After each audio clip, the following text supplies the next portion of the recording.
Et quand on parle environnement, l'on fait référence à la COP 29, la conférence des parties sur le changement climatique qui se tiendra du 11 au 22 novembre 2024 à Bakou pour permettre aux organisations de la société civile de mieux prendre part aux discussions. L'Alliance panafricaine pour la justice climatique Côte d'Ivoire, en collaboration avec la RDCI, a organisé ce mercredi un atelier pré-COP afin de préparer les acteurs sur la conduite à tenir pendant la COP 29. Voyons tout cela avec Onena Norgo.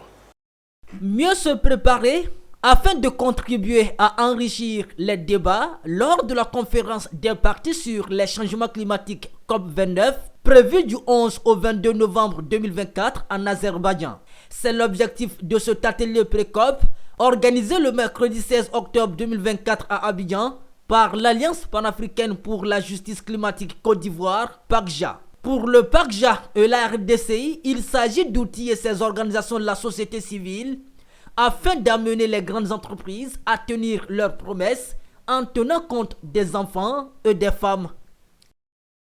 Quel est le degré d'impact des effets des changements climatiques? Et c'est la raison pour laquelle PACJA a mené des actions pratiques sur le terrain dans 3 localités, Koumfao, Méadji et j'en passe.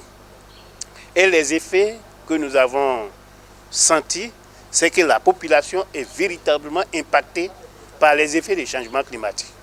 Au niveau de l'agriculture, nous tendons vers la famine.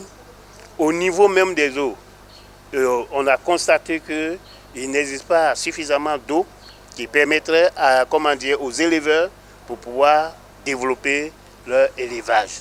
Keep Your Promise, c'est donc le nom de cette initiative qui a permis au PACJA de former ces organisations de la société civile sur leur participation à la COP 29. Une initiative saluée par le ministère de l'Environnement.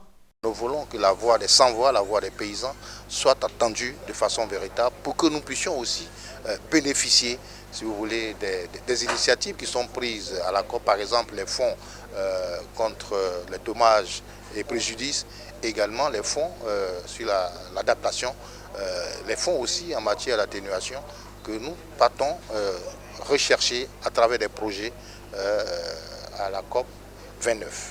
Cette pré-COP organisée par le PACJA a permis d'outiller les organisations de la société civile sur leur rôle lors de la COP 29 en Azerbaïdjan. L'objectif pour le PACJA étant de mieux influencer les décisions.